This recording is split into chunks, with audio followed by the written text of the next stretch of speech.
Hey, walk of faith.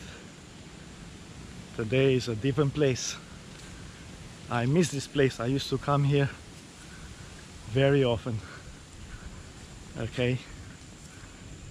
Yeah, you might be seeing some monkeys here. Alright, very active monkeys. Alright, walk of faith today. I have something good. I was listening to a man of God just before leaving the house to come out here, and he just confirmed something very powerful, which I've been talking about it, sharing about it, and he just nailed it today. I'm so glad that he confirmed it, and we will talk about that. Yeah, we will talk about that while I'm enjoying my walk of faith. So here it goes. First point for today is be very selective with your spiritual food. Be very selective with your spiritual food. You see, some of us, especially if you are a health freak or you are into health and wellness, which is good, right? You notice you select your physical food very carefully. You say you want less carbo, more protein, more juices and stuff like that, which is great. Okay, but if we pay so much attention to the physical food, how much more to the spiritual food? Okay, so yeah, be careful what you hear. Even though it is spiritual food, there are many types of spiritual food. There are condemnation type, there are judgmental types, there are legalistic types. If you remember, in one of my earlier videos, I said that one of my criteria for spiritual food is, when I hear it, it builds my faith. It builds my faith. All right? So it doesn't mean that what I hear makes me comfortable all the time. Many fall into the trap, but it builds my faith. So be selective, because spiritual food is more important than the physical food, right? So that's the first thing that I wanted to share. All right. The second thing, which I feel very strongly, is this. And this man of God, as I said, just confirmed it. He was saying something like, you know, there are people who are looking literally every day for a miracle. Lord, give me a miracle. I need a miracle today. Miracle. Give me a miracle. I need a miracle. He said, if you are living there, every day you are looking for a miracle, he said, you are living in the wilderness.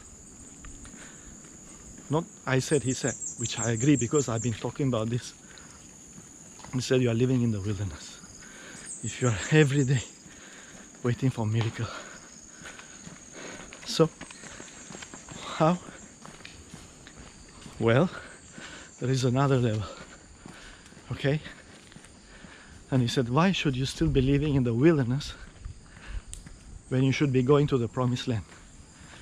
Or better phrase it, you should be in the promised land already.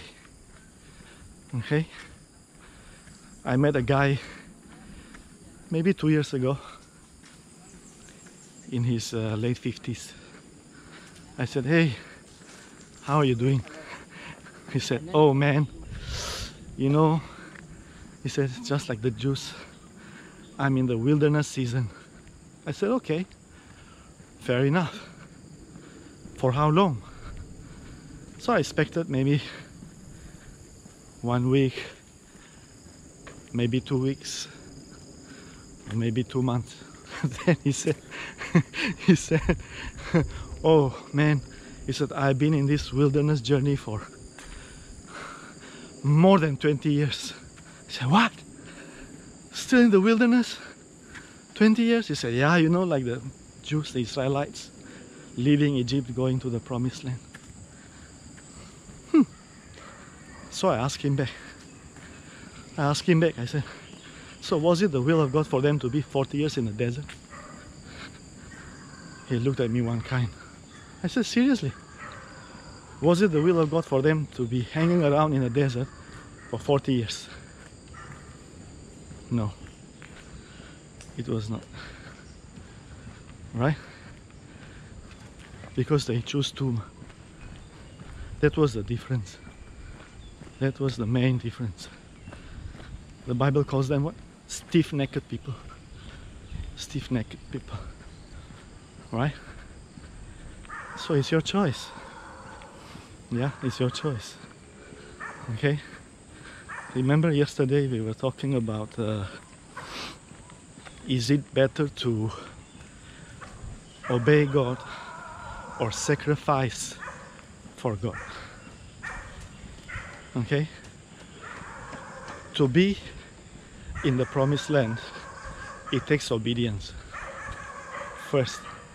Now, sometimes obedience comes with sacrifice. I do not deny that. But still, the harvest is always on the other side of obedience. Yeah? So again, point number one, be very selective to what you hear. Because you can't afford to hear the wrong thing. Alright? Be very selective what spiritual food you take. Because you just need to chat with me for 2 to 3 minutes. The most 5 minutes. I will know what have you been hearing. How will I know? What comes out from your mouth. Out of the abundance of the heart, the mouth speaks. So what are you inputting in the heart? Definitely that's what will come out. Yeah? So choose carefully your spiritual food. And yes, you should be in the land of the promised land. In the promised land. Okay? Why you want to go for 10 years, 20 years in the wilderness,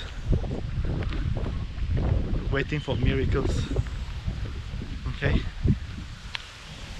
In the next video I'll share what's the difference between living from miracle to miracle or living in the blessing zone. I'll have a video on this. You wait and live from one miracle to a miracle, or you live in the promised land, flowing with milk and honey. Well, I want the milk and the honey, baby. I don't know about you. Alright, so this is it for today. Be blessed. Subscribe to Uncensored Truth. We love you. Bye bye.